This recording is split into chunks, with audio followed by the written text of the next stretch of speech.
So good afternoon everyone. So let's move on to lesson 5, which is countering violence, extremism, and radicalism. So my topic is about conflict and understanding violence. So first, we have dimension of violence. A typology of violence by Johan Galtung. Who is Johan Galtung? Johan Galtung is a Norwegian sociologist known as the father of peace studies, who has developed an academy understanding of peace building. So now let's tackle the dimensional of violence. The dimensional violence, the term violent has often been used interchangeable with conflict in the scientific and especially the international community and media. There are three forms of violence identified by conflict theorists. So first, there are direct and personal violence. So dito na papasok yung physical force or violence. Kumbaga, this is the common violence na ginagawa ng ibang tao. So dito na papasok yung pagsuntok mo sa mga kaibigan mo or binaril ka or binaril mo yung isang kaibigan mo. So nag-commit ka ng murder or sinaksak mo si Joey. Yun. So doon na papasok yan. Kumbaga, this is the individual person is physically attacked or harmed or beaten to torture or killed by another person. So now let's tackle the second one. So the second one is indirect structural violence. Dito na papasok yung unequal treatment. Kumbaga, this is the form of violence not carried out by individual, although it's created by human, but kumbaga dito na yung papasok yung mga inequality sa mga, sabihin natin yung sa employees, kumbaga ganun.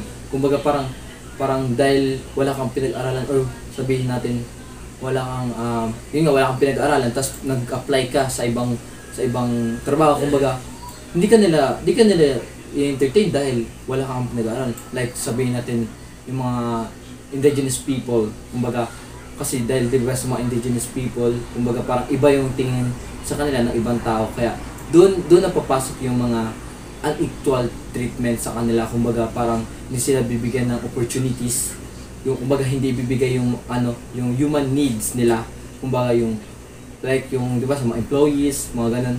And then doon na rin papasok yung mga kapag yun yan, so, pag mahirap ka, kumbaga parang pag mahirap ka walang justice, pero kung mayaman ka may justice, diba? So dito sa indirect or structural violence, dito na makikita natin yung unequal and unbalanced structure. Kumbaga, may ibang group na binubuli or ginadiscriminate dahil sa kanilang mga physical things or minsan dito rin papasok yung mga walang rights sila. Kumbaga parang tinatanggalan sila ng human rights, kumbaga. So next, let's proceed according to Galtung structure, violence is avoidable restriction of basic human needs or more general of life. Kumbaga, dito na papasok yung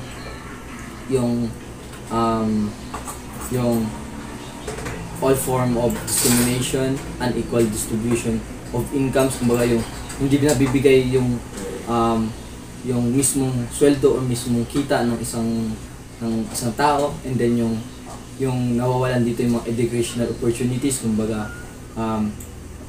mas pinapahirap or mas pinapataas nila yung quality ng isang school, and then dahil doon hindi makapasok yung mga ibang tao, and then dito na rin papasok yung unequal prosperity between various world, and then limited life change due to environment pollution. Kumbaga dahil sa environmental pollution, doon na manghihina or sabihin nating mahirapan ng ibang tao dahil sa nagagawa ng ibang tao, dahil yan. And then the hindrance of emancipatory endeavor. So next, so the third one is cultural violence. Cultural violence occurs when a person is harmed by their practice or a part of the culture or religion or tradition them. So example na lang natin dito is yung general-based violence. Kumbaga yung mga LGBTQs, yung LGBTQs community na iba yung trato sa kanila pagdating sa cultures natin. Kumbaga iba yung nakasanayan natin eh. Kumbaga dito na ginagawa nila dahil kasi alam natin sa culture natin na ang ginawa lamang ng Diyos is lalaki at babae. So parang hindi natin sila tanggap dahil dahil sa kanilang gender. And then dahil doon yung pagtrato sa mga LGBTQs is unbalanced. Kumbaga dahil sa culture, and then doon na papasok yung racism. Kumbaga dahil nga iba yung gender nila or iba yung pananaw nila is hindi na natin sila tatanggapin. And then now let's proceed about the violent extremist and other related concept. So what is extremist?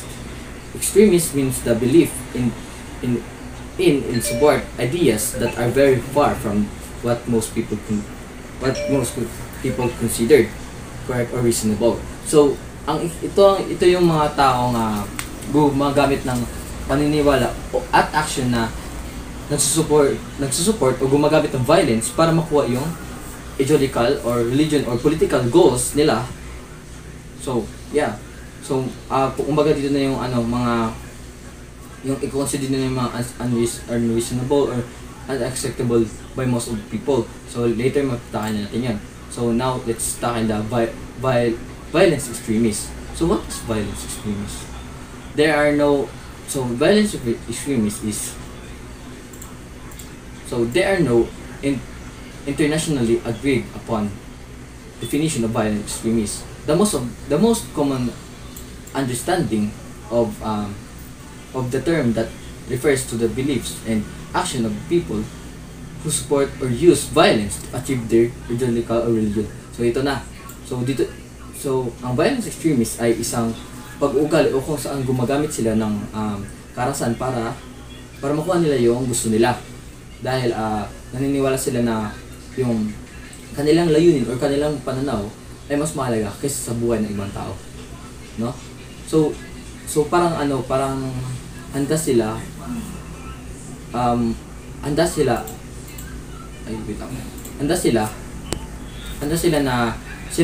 silang gumawa ng anumang mga bagay upang makamit nila yung goal nila. At dito napapasok yung mga ISIS o mga terrorist o yung pagmamaltrato sa mahina, yun, no? At yung kawalan ng pagkakataon sa mga trabaho, edukasyon. Kumbaga parang kaya nila yung i-sacrifice para lang makuha ng isang tao na yun or isang tao na yun yung goal niya. Kumbaga parang magkakaroon doon ng unbalance or inequality sa mga or sa culture or sa society. So now let's proceed to radical thoughts. Radical thought ay isang disruptive force na nagtutulak sa mga tao sa hangganan nila. Kumbaga sabi dito na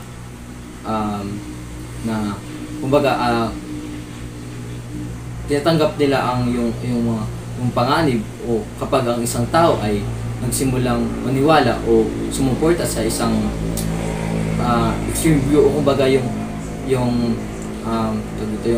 ilang mga kaso na pagkatapos ay sumali sila sa mga terrorist or mga kilusan na hindi nila dapat salihan. Kumbaga meron tayo dong two groups or two factor or two main categories. So dito napapasok is push factor. What is push factor? Push factor is process. Kumbaga this is the process ay dinidisadvantage ang isa't isa o grupo o isang act na nagtitreat sa isang tao para sa isang tao parang bagay na di sila mahalaga. Kumbaga pinapakita dito na parang walang silbi yung isang tao na yun or wala siyang right, wala siyang oh yes, wala siyang right. So dito napapasok yung inequality, discrimination, persecution, or other perception concept, or kumbaga this is the unbalanced treatment sa isang tao. So now let's proceed to what is pull factor. So ito yun naman yung kabaliktaran ng push factor, no? Yung kung saan ito naman yung nagbibigay ng serbisyo sa mga tao, or nagbibigay sila ng opportunities sa tao na makatrabaho, na magkaroon ng katrabaho, or ng kapayapaan sa isang tao, or ng freedom sa isang tao. Kumbaga yan pasok yung yung equal yung kita, equal yung trato sa ibang tao, no? Kumbaga meron silang freedom to choose their, or freedom or rights. So now let's tackle what is terrorism. Terrorism refers to particular strategy adopted to achieve the political goals. Kumbaga ito na yung sabi ko, di ba kanina, na once na sa isang tao magkaroon ng violence extremist, papasok na dun yung terrorism. Kumbaga mag-iiba yung pananaw ng isang tao para sa isang goal ng isang tao. Kumbaga inuutusan siya na gawin yun para sa isang tao, para ma-achieve ng isang tao na yun yung gusto niyang mangyari. Kumbaga sabihin na lang natin na para ma-achieve ng isang tao na siya yung maging mayor, papatay niya yung kabilang side, ganun. So kumbaga magkakaroon talaga ng violence sa isang because terrorism is a form of violence, and terrorism is often motivate the ideologically and conceptual under, kumbaga parang inagpo-promote ito ng violence extremist, kumbaga ng fear or terror sa ibang tao para makamit lang ng isang tao yung goal niya. So gagamit siya ng ibang tao para makamit yung isang goal niya. So that's all. Sana po may natutunan kayo sa lahat. Yun na.